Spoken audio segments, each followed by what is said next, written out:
Astaghfirullah. Bismillahirrahmanirrahim. Assalamualaikum warahmatullahi wabarakatuh. Alhamdulillah wassalatu wassalamu ala Rasulillah wa ala alihi wa sahbihi wa mawalah wa la hawla wa la quwata illa billahi wa ba'd. Alhamdulillah, di pagi menjelang siang ini kita bisa duduk untuk berthalabul ilmi, dan pembahasan di pagi menjelang siang ini kita akan membahas perkara akidah yang wajib diimani dan diyakini seorang muslim dan muslimah,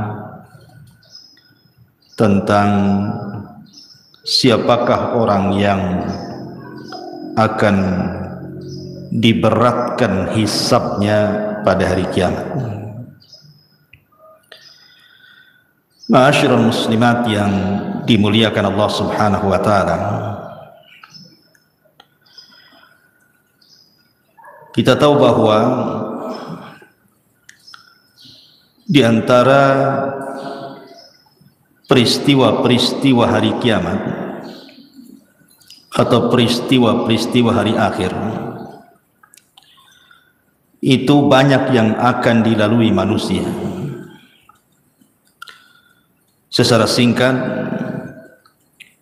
pertama, manusia dibangkitkan oleh Allah Azza wa Jalla dari kubur-kubur mereka, dan mereka harus lama berdiri menanti dari pengadilan Allah Subhanahu wa taala di padang mahsyar.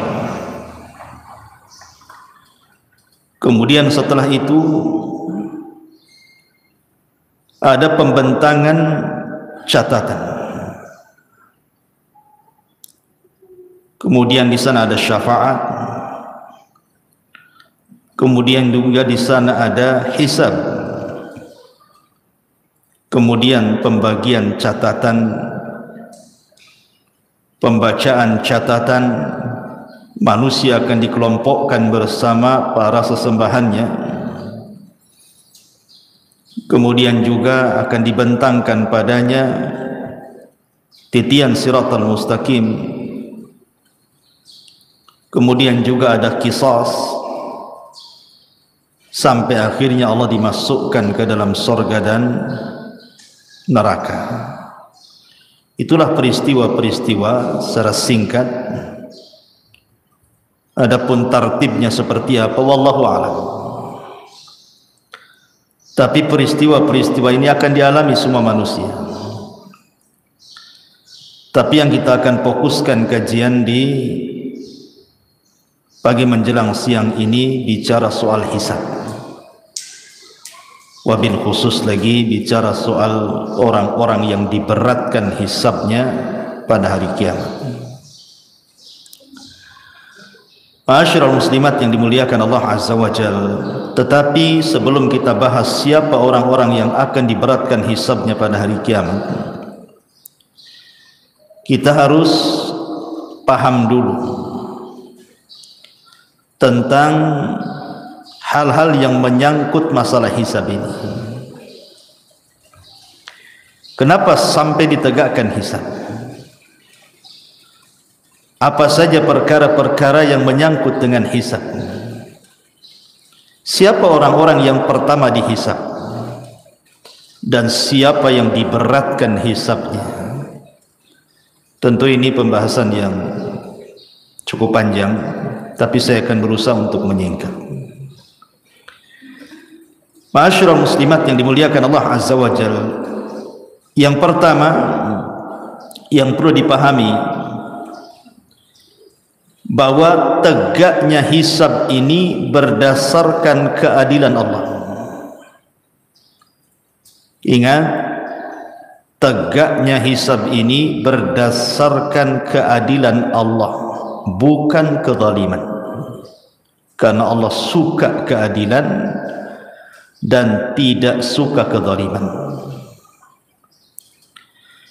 Maka siapapun ketika di dunia menghabiskan waktu-waktunya untuk beribadah kepada Allah Azza wa Jal, berzikir, membaca Al-Quran, salat, zakat, sedekah, silaturahim, dan apapun sebutkan ibadahnya, maka semua ada hisabnya, ada balasannya, sehingga tidak ada yang sia-sia di dunia ini. Sekecil apapun kebaikan tidak akan sia-sia.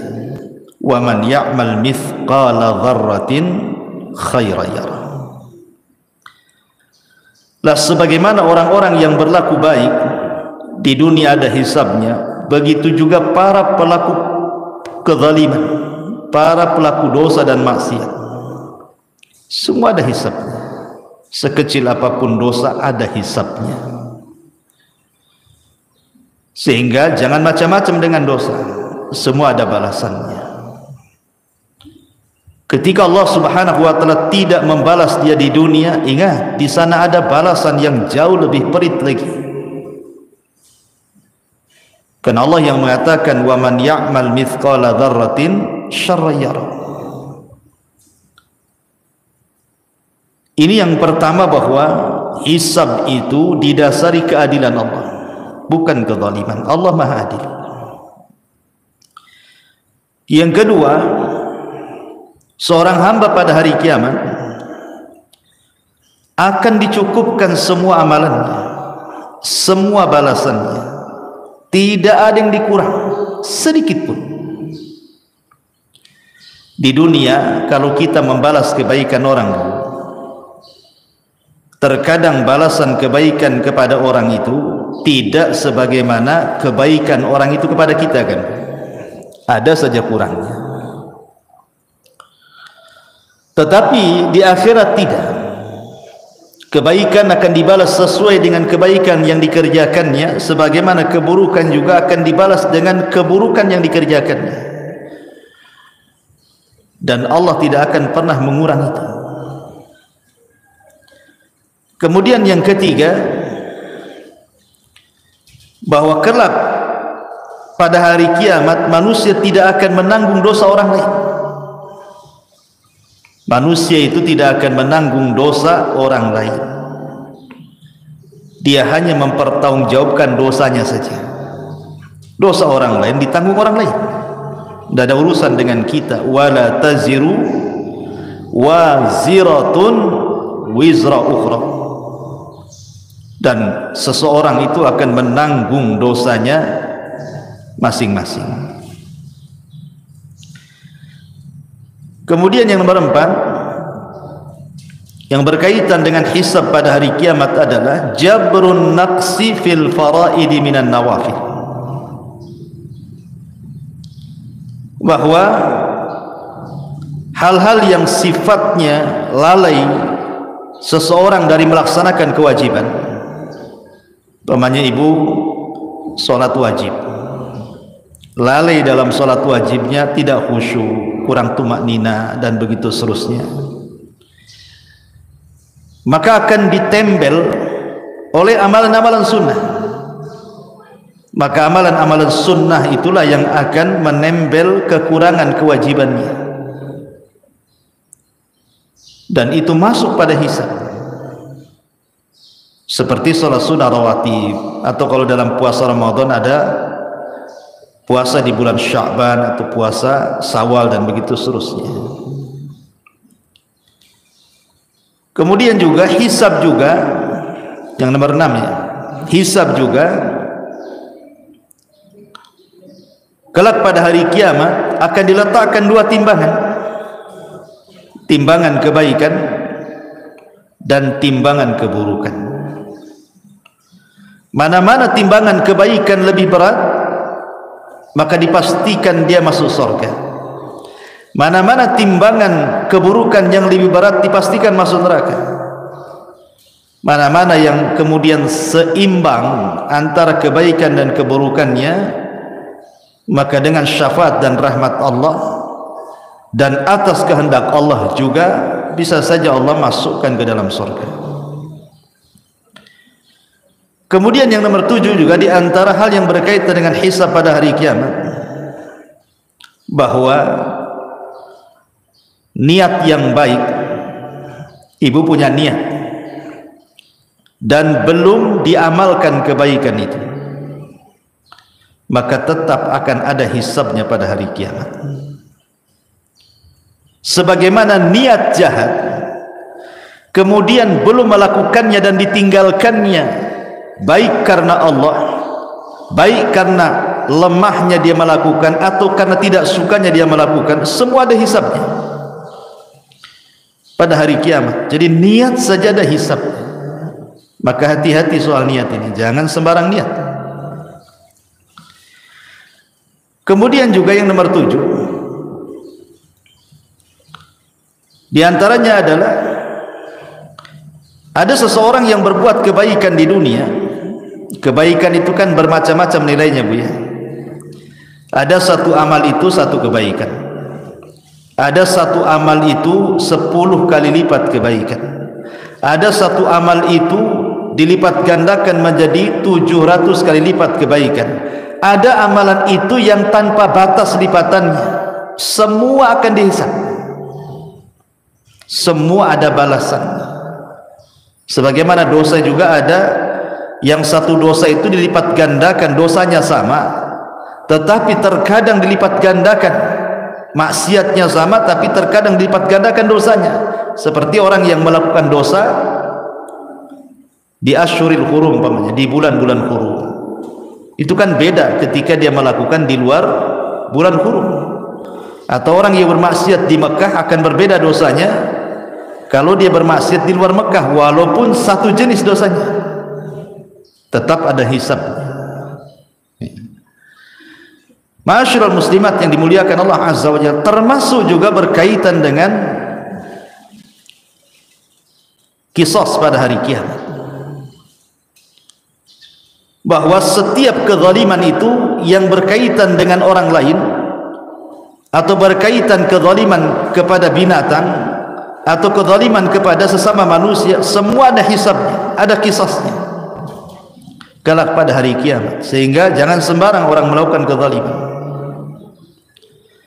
Termasuk juga bahwa amalan orang-orang kafir, mereka tidak ada timbangan, karena apa yang mau ditimbang amalannya hancur. Makanya ulama mengatakan orang yang tidak akan ditanya, tidak akan dihisab pada hari kiamat itu dua manusia. Dia tidak akan ditanya dan tidak akan dihisab. Pertama, para nabi. Para nabi tidak akan dihisab. Mereka direct masuk surga. Yang kedua, orang-orang musyrik, orang-orang kafir. Apa yang mau dihisab? Tidak ada amalan sedikit pun, direct masuk neraka. Ya. Ma'asyiral muslimat yang dimuliakan Allah Azza wa Jalla. Kemudian juga diantaranya termasuk juga yang berkaitan dengan hisab adalah as-sitru lil mustatir. Orang-orang yang akan ditutupi aibnya saat dihisab pada hari kiamat. Seperti orang yang suka menutup aibnya orang lain, maka Allah akan tutup aib dia pada hari hisab kelak pada hari kiamat. Dan begitu seterusnya. Dan banyak juga amalan-amalan yang lain yang berkaitan dengan hisab. Taib. Lalu siapa orang-orang yang pertama kali dihisab? Ada beberapa riwayat yang disebutkan oleh para ulama. Secara umum orang yang pertama kali dihisab adalah kaum muslimin, orang-orang Islam, umat Nabi sallallahu alaihi wasallam. Itulah umat yang pertama kali dihisab sebelum umat-umat yang lainnya. Dan ini keistimewaan umat Islam, umat Nabi sallallahu alaihi wasallam. Lah di antara umat Islam ini yang pertama kali dihisab adalah seorang sahabat Rasul namanya Abdullah ibnu Abil Asad. Abdullah ibnu Abdil Asad. Itulah yang pertama kali dipanggil dihisab pada hari kiamat. Dan ini hisab kebaikan. Tetapi kalau hisab keburukan, yang pertama kali dipanggil saudaranya, namanya Al-Aswad ibnu Abdil Asad. Itu dua bersaudara, Bu. Yang pertama Abdullah ibnu Abdil Asad, dia sahabat Nabi masuk Islam. Saudaranya namanya Al-Aswad ibn Abdil Asad, ini kafir, musuh Islam. Inilah dua-duanya yang pertama kali dipanggil dari umat Islam. Adapun dalam riwayat yang lain disebutkan di antara orang-orang yang akan dipanggil pada hari kiamat adalah orang-orang yang suka memaafkan atau mudah memaafkan kepada orang lain. Sebagaimana hadis yang dikeluarkan Imam Ibnu Abi Hatim dan juga Imam Baihaqi dalam kitab Syu'abil Iman dari Al-Hasan, Nabi SAW bersabda, "Idza waqafal ibadu lil hisab yunadi munadi." Apabila hamba-hamba Allah diberdirikan untuk dihisab, dipanggilah oleh pemanggil, liyakum man ajruhu 'ala Allahi falyudkhilil jannah. Berdirilah orang-orang yang disembunyikan pahalanya oleh Allah, masukkan mereka ke dalam surga. Thumma nada munadin ats-tsaniyah. Kemudian ada panggilan yang kedua, liyakum man ajruhu 'ala Allah. Maka hendaklah berdiri siapapun yang pahalanya disimpan oleh Allah. Qalu, mereka mengatakan, wa man dzalladzi ajruhu 'ala Allah. Siapa orang-orang yang disimpan pahalanya di hadapan Allah itu? Maka Rasul mengatakan, al-afuna 'anin nas, orang-orang yang mudah memaafkan kesalahan orang. Mudah sekali. Sesakit apapun dia menyakiti ibu itu, ibu mudah memaafkan. Walaupun ini kan, karena kenapa ini yang pertama kali dihisab juga? Karena sulit, Bu, memaafkan orang itu. Memaafkan orang itu, jangankan memaafkan, minta maaf, tahu-tahu salah, jelas-jelas ibu salah tuh. Kan berat, Bu, minta maaf, padahal jelas-jelas ibu salah. Apalagi ibu di pihak yang benar, kemudian ibu disuruh memaafkan, kan lebih berat lagi. Makanya lihat bagaimana pahalanya luar biasa. Tergolong orang-orang yang di awal-awal dihisab pada hari kiamat, dipanggil dan dimasukkan ke dalam surga. Dan Allah katakan, faman afa wa aslaha fa ajruhu 'ala Allah. Siapa yang mudah memaafkan dan mengislah, maka pahalanya disimpan Allah Subhanahu wa taala. Kemudian juga di antara orang-orang yang pertama kali dihisab juga sebutkan dalam hadis adalah orang-orang yang senantiasa menjalankan salat. Awal ma yuhasabul abdu yaumal qiyamah salatu. Yang pertama kali dihisab adalah salatnya. Siapa yang baik salatnya, maka semua amalannya dianggap baik. Siapa yang buruk salatnya, maka semua amalannya dianggap buruk. Termasuk soal darah, pembunuhan. Itu juga awal ma yuqdu anhu yaumal qiyamah ad-dima. Awal yang pertama diputuskan pada hari kiamat adalah persoalan darah, pembunuhan. Masyarul muslimat yang dimuliakan Allah Azza wa Jalla, ini juga di antara orang-orang yang pertama kali dihisab pada hari kiamat. Baik, kita masuk pembahasan. Lalu siapa orang-orang yang diberatkan hisabnya pada hari kiamat itu? Siapa mereka? Aisyah Ummul Mukminin radhiyallahu anha, beliau pernah suatu ketika bertanya kepada Nabi sallallahu alaihi wasallam tentang ayat fasaufa yuhasabu hisaban yasira. Fasaufa yuhasabu hisaban yasira. Maka kelak Ada orang-orang yang akan dihisab dengan hisab yang mudah. Maknanya di sana ada hisab yang sulit. Maka Nabi SAW ketika itu mengatakan, man husiba udzib, man husiba udzib. Siapa yang dihisab secara detail oleh Allah Azza wa Jalla pasti binasa. Siapa yang dihisab secara detail pasti binasa. Maksudnya apa? Ada sebuah hadis yang dikeluarkan oleh Abu Dzar Al-Ghifari radhiyallahu anhu, yang dikeluarkan Imam Muslim. Nabi SAW mengatakan, inni la a'lamu akhiru ahlil jannah duhulan. Aku paling tahu siapa orang yang paling akhir orang masuk surga. Maksudnya masuknya. Wa akhir ahlin nar khurujan minha, dan yang terakhir penduduk neraka yang keluar dari neraka. Siapa mereka? Rajulun yu'ta bihi yaumal qiyamah, seorang laki-laki akan didatangkan di hadapan Allah pada hari kiamat.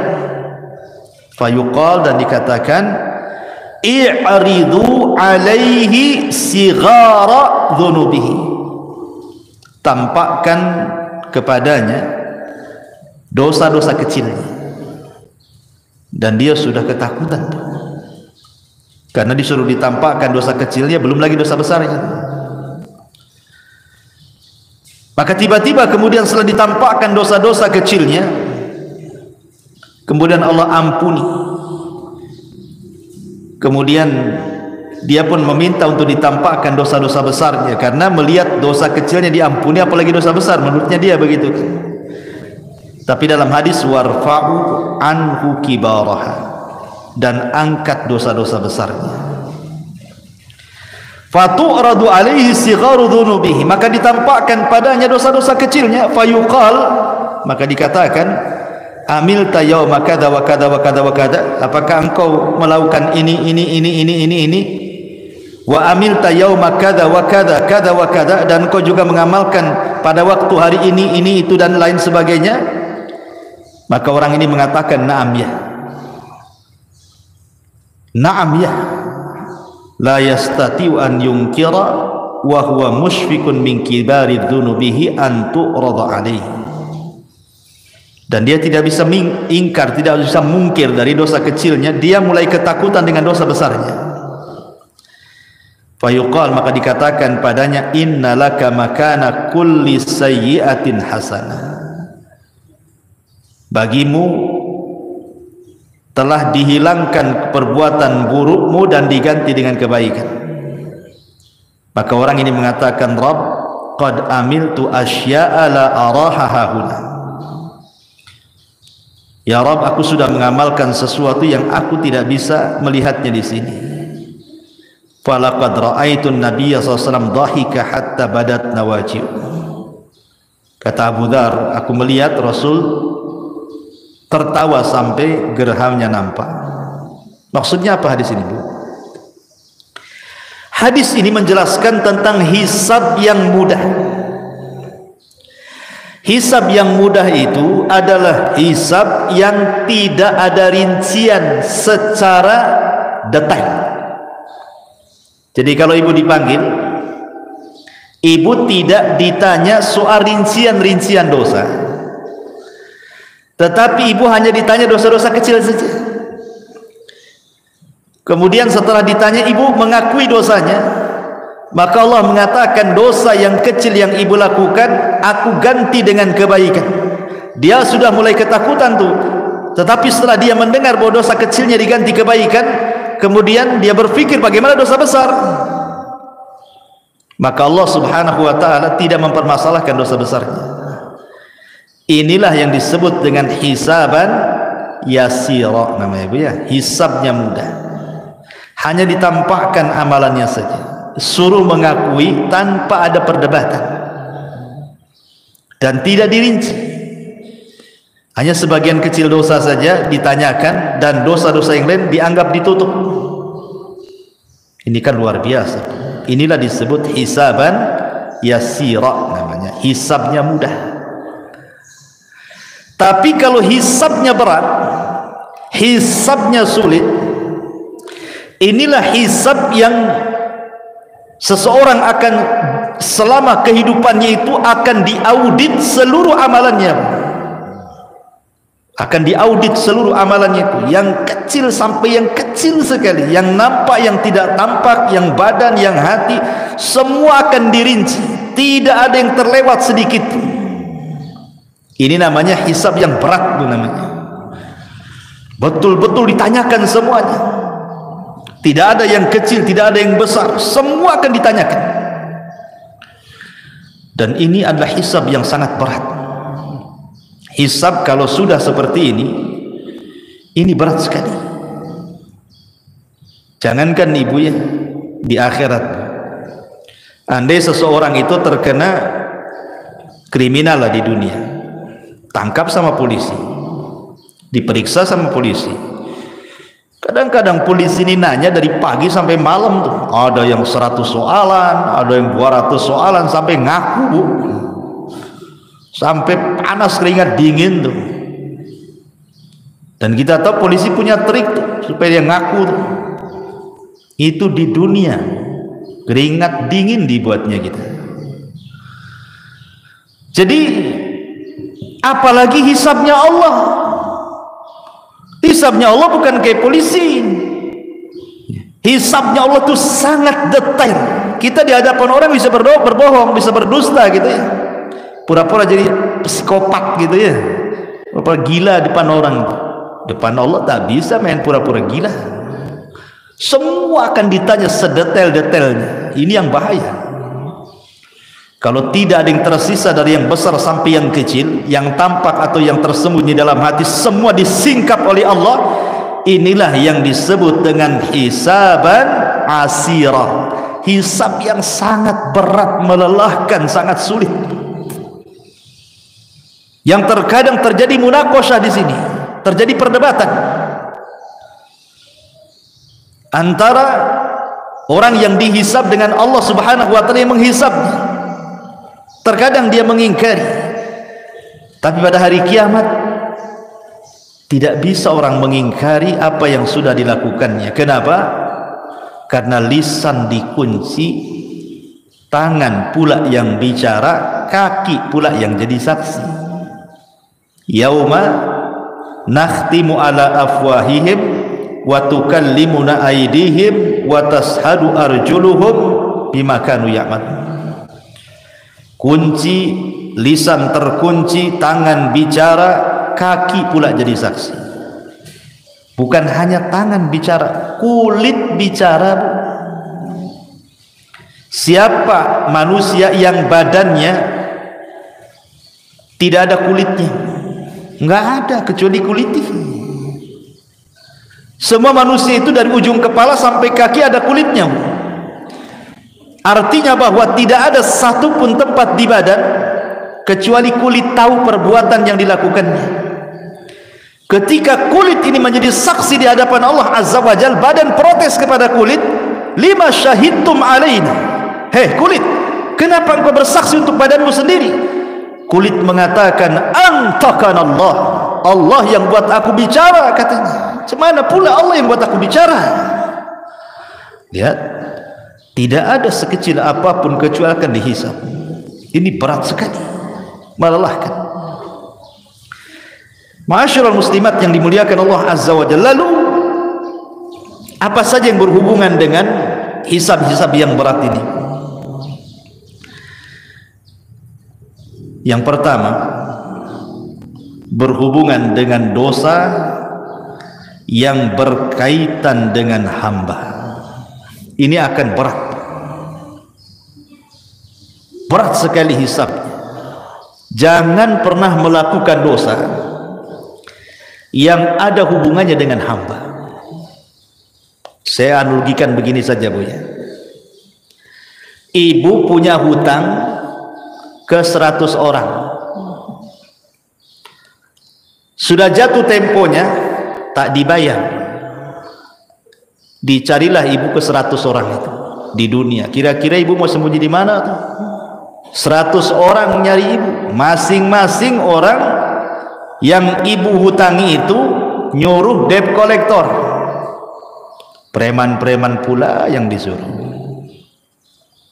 Apa ibu nggak debar-debar tuh, mau nyembunyi di mana? Di kolong ranjang? Nggak bisa, terpaksa lah ibu keluar dari Batam. Itu baru dicari 100 orang tuh. Ibu sudah kebingungan tuh, mau kemana nih, mau kemana kan? Nggak selamat saya. Itu di dunia tuh, kalau kita berbuat dosa kepada manusia, pinjam utang 100 orang nggak dibayar, dicari oleh 100 orang, udah kebingungan. Jangan sampai di akhirat bu, ibu dicari oleh manusia banyak. Si Anu pernah digibahi nyari ibu, si Anu pernah dilecehkan kehormatannya oleh ibu, nyari juga ibu. Si Anu pernah diledeki, si Anu pernah dipukul, si Anu pernah diejek, si Anu, Masya Allah. Coba bayangkan,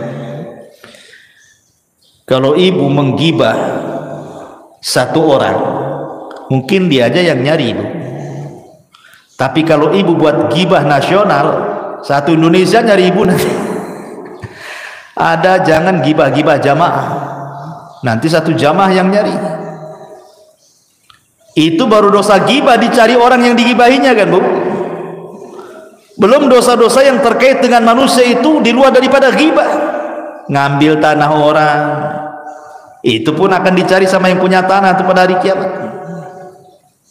Apalagi menghina orang akan dicari juga, itu akan sulit hisabnya. Makanya kenapa orang yang seperti ini disabdakan oleh Nabi SAW, atadruna mal muflisu hadhil ummah. Kata Nabi SAW, kalian tahu siapa muflisnya umat ini? Muflisnya umat ini,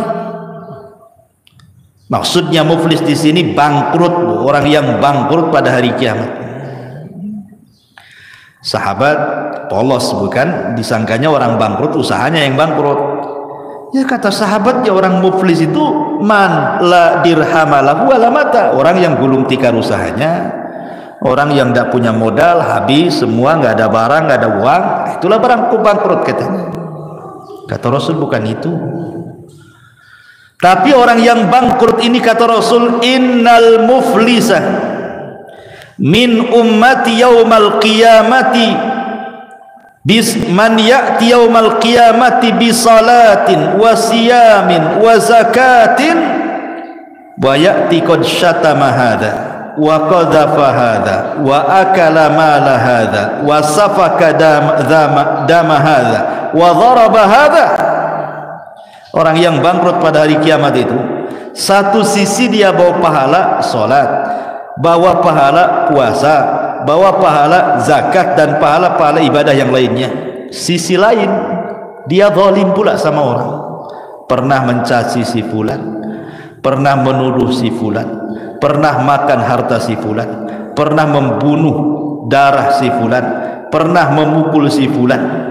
Lihat di sini ada 3 soalan berkaitan dengan zalim kepada orang: dosa lisan, dosa perbuatan, dan dosa hati.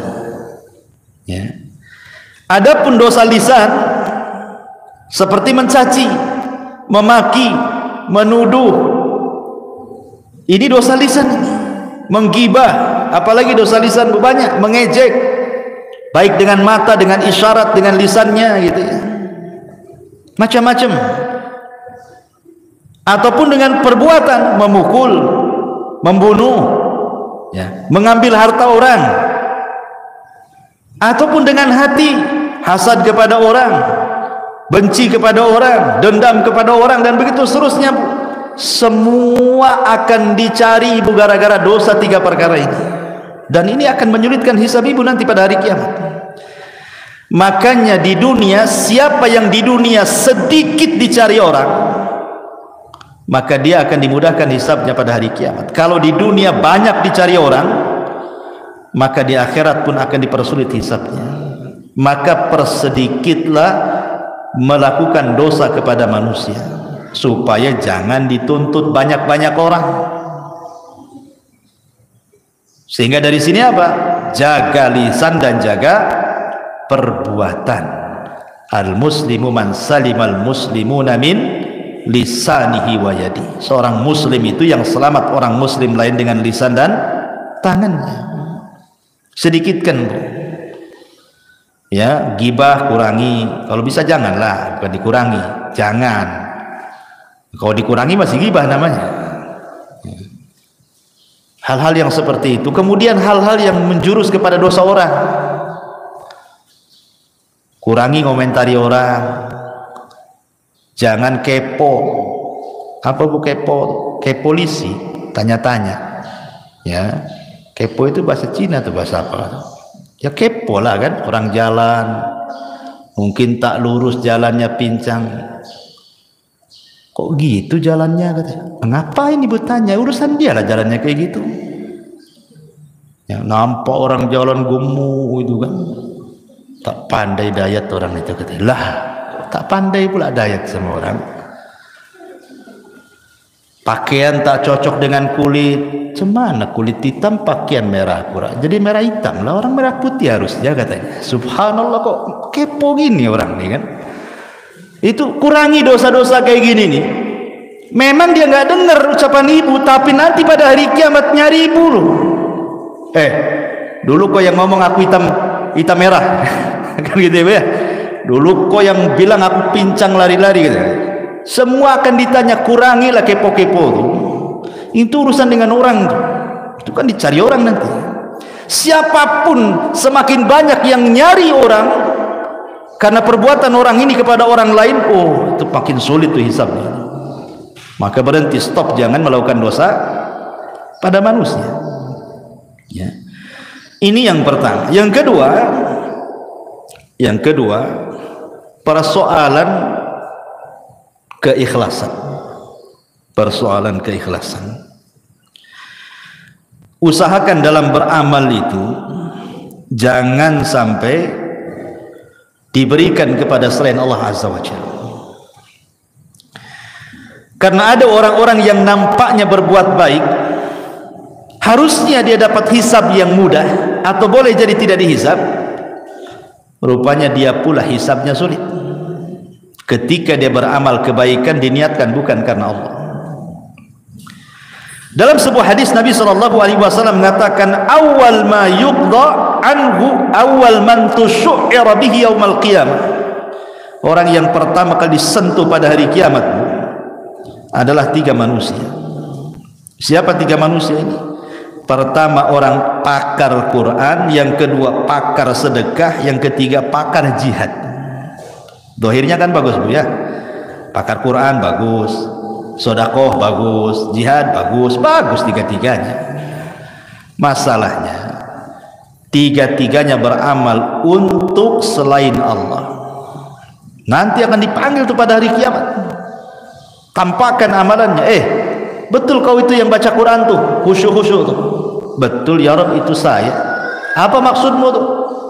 Aku baca Quran karenamu ya Rabb. Kata Allah, kadzabta, dusta kau.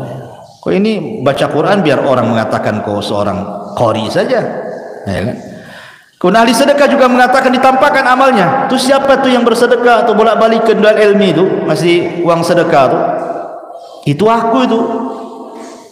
Apa yang maksudkan kau di situ? Oh iya, aku bersedekah karenamu ya Rabb. Allah mengatakan kadzabta, dusta kamu. Kau bersedekah biar disebut dermawan aja. Seorang mujahid ditampakkan amalannya. Itu siapa itu yang perang pemberani itu? Hebat kali dia perangnya, banyak dibunuhnya musuhnya. Itu aku ya Rabb katanya. Untuk apa kau di situ? Qataltu fika ya Rabb. Aku berperang karenamu. Allah katakan kadzabta, dusta engkau. Kau ini berperang supaya orang mengatakan kau pahlawan aja tuh. Jadi lihat amal-amal seperti ini bahaya. Ini memberatkan hisab. Ya. Kemudian juga hal-hal yang memberatkan juga selain daripada perkara-perkara ketidakikhlasan. Amalan ini bukan karena Allah Subhanahu wa taala gitu. Termasuk juga Bu, ada amalan-amalan itu yang kalau bisa dihindari. Karena ini berat azabnya pada hari pada hari kiamat. Contohnya apa? Contohnya umpamanya Rasul mengatakan salasatun la yanzurullahu azza wa jal yaumal qiyamah. Allah tidak akan melihat kepada 3 orang ini pada hari kiamat. Siapa mereka? Al-aqu liwalidayhi. Ini juga yang berat hisabnya. Orang yang durhaka kepada orang tua. Orang yang durhaka dengan orang tua. Sangat dosanya, hisabnya juga berat. Wal mar'atul mutarajjilatu, ataupun laki-laki yang menyerupai perempuan yang menyerupai laki-laki atau sebaliknya, LGBT. Kan sekarang banyak perempuan yang menyerupai laki-laki, ngomong digede-gedein, pakaian dibuat kayak laki-laki, pakai jas, pakai jin dibawa-bawa di kakinya coba. Jadi ada pakaian diketat-ketatin, ngapain coba? Itu bukan kodratnya perempuan. Ini besar nih ikobnya pada hari kiamat. Ataupun dayuth, kepala rumah tangga yang tidak punya kecemburuan sama sekali. Nggak punya kecemburuan, nggak apa-apa mau istrinya maksiat, mau anaknya maksiat, nggak peduli dia. Dayus, hati. Ini juga besar dosanya. Ya, dan berat hisabnya juga ya. Ataupun sebagaimana Nabi SAW mengatakan al-mannan, dalam riwayat yang lain mannan, suka menyebut-nyebut pemberian ya. Atau dalam riwayat yang lain 3 orang yang tidak akan diajak bicara adalah pada hari kiamat dan bahkan tidak akan dibersihkan. Syekhun zanin, orang tua yang berzina, malikun kadzab, penguasa para pendusta, dan orang miskin sombong. Saya ini heran kalau ada orang miskin sombong tuh, udah miskin sombong lagi kan gitu. Kalau orang kaya sombong wajar lah kan dia. Ada ini sombong kan kaya. Orang miskin sombong, apalah yang disombongkan itu? Tak tahu diri itu namanya. Ini besar dosanya. Ya. Dan banyak lagi. Ya, orang-orang yang sombong nanti pada hari kiamat juga akan dikumpulkan dan dijadikan seperti semut.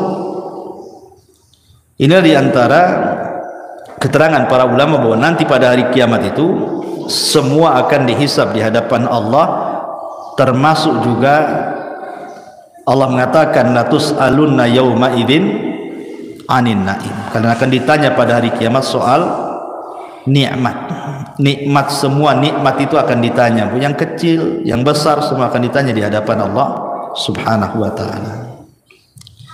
Wallahu a'lam. Ini yang bisa sampaikan. Taib, sebelum saya tutup silakan kalau ada yang bertanya.